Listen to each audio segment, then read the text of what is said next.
Hello guys, welcome back to my channel.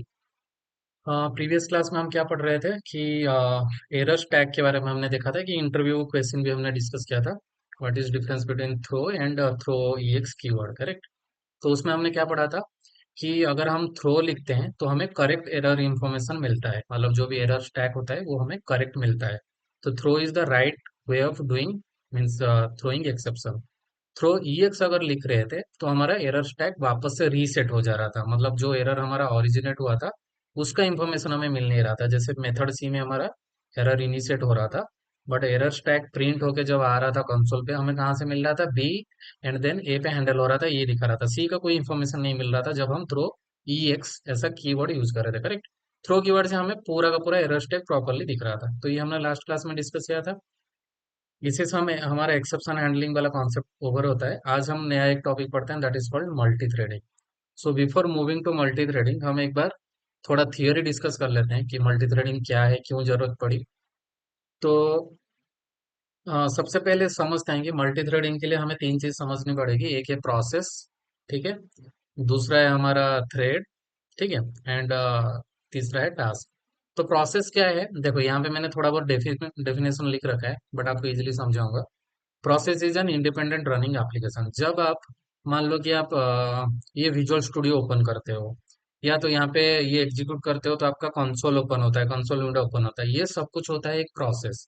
मतलब कुछ भी, क्रोम ओपन करते हो, क्रोम ब्राउजर ओपन करते हो, ये बैकग्राउंड में आपका क्या होता है? एक प्रोसेस क्रिएट होता है। एक हाई लेवल होता है, कोई भी प्रोग्राम एग्जीक्यूशन होता है तो एक प्रोसेस क्रिएट होता है। आप अगर देखते होगे, आपके टास्क मैनेजर पे जाते होगे, correct.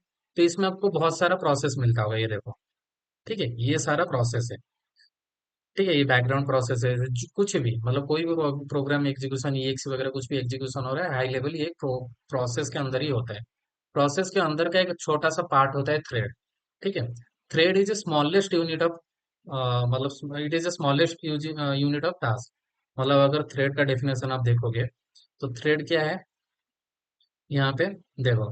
Thread it is the smallest unit of execution inside a process. मतलब आप अगर मान लो कि क्रोम ओपन किया, क्रोम ओपन करने के बाद let's suppose visual studio open करो, विजुअल स्टूडियो ओपन करने के बाद एक स्मॉल प्रोग्राम आप एग्जीक्यूट कर रहे हो, ये एक थ्रेड के अंदर रन हो रहा है। Thread it can be single threaded और मल्टी थ्रेडेड। सिंगल थ्रेडेड मतलब एक थ्रेड के अंदर कुछ रन होता है। मल्टी थ्रेडेड मतलब पैरेलली मल्टीपल थ्रेड्स रन हो रहे हैं और हर एक थ्रेड के अंदर कुछ ना कुछ एग्जीक्यूशन हो रहा है। तो वो अच्छे से हम आगे जाके बहुत अच्छे से पढ़ेंगे, what is multi threading, multi threading क्या हैंडल कर रहा है, क्या प्रॉब्लम सॉल्व कर रहा है। बट अभी के लिए बस ये समझो, थ्रेड मतलब एक single smallest unit of execution है, जिसमें थोड़ा सा कुछ प्रोग्राम रन होता है, वो थोड़ा सा कुछ टास्क परफॉर्म करता है। तो थ्रेड का अंदर ही हमारा टास्क परफॉर्म होता है। अभी टास्क की क्या है? Modern way of abstraction of the thread, मतलब modern abstraction of the thread को टास्क बोलते हैं। अगर उसके डेफिनेशन में देखोगे, task is a high level of wrapper over thread. मतलब अभी आजकल हम बहुत थ्रेड हम कम यूज करते हैं, टास्क के थ्रू ही हम इसको अचीव करते हैं, जो भी अ, हम थ्रेड के थ्रू अचीव कर रहे थे। अगर ये तीनों का भी नहीं समझ आ रहा है, एक एग्जांपल की तरफ आप देखो। देखो जैसे प्रोसेस, मान लो कि एक एंटायर रेस्टोरेंट हो गया आपका प्रोसेस, मतलब ये हाई लेवल जो होता है दैट इज कॉल्ड प्रोसेस। उसके अंदर थ्रेड क्या होता है? एक शेफ जो काम करता है किचन में, वो उसको वो मान लो कि शेफ है।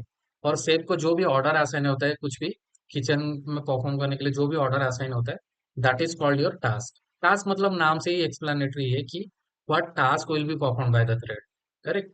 तो ये तीनों होता है, इसी के थ्रू हम समझेंगे कि मल्टी थ्रेडिंग क्या है एंड मल्टी थ्रेडिंग की जरूरत क्यों पड़ा। तो ये वाले इसमें आपको थोड़ा मैं बता देता हूँ कि मल्टी थ्रेडिंग क्यों जरूरत पड़ा, फिर नेक्स्ट क्लास में हम अच्छे से एग्जांपल करके इसको समझेंगे, ठीक है। तो मल्टी थ्रेडिंग क्यों जरूरत पड़ा? देखो थ्रेड के अंदर अब मैंने क्या बोला, थोड़ा सा कुछ ना कुछ smallest unit of execution perform होता है। मान लो कि आपने एक थ्रेड बनाया।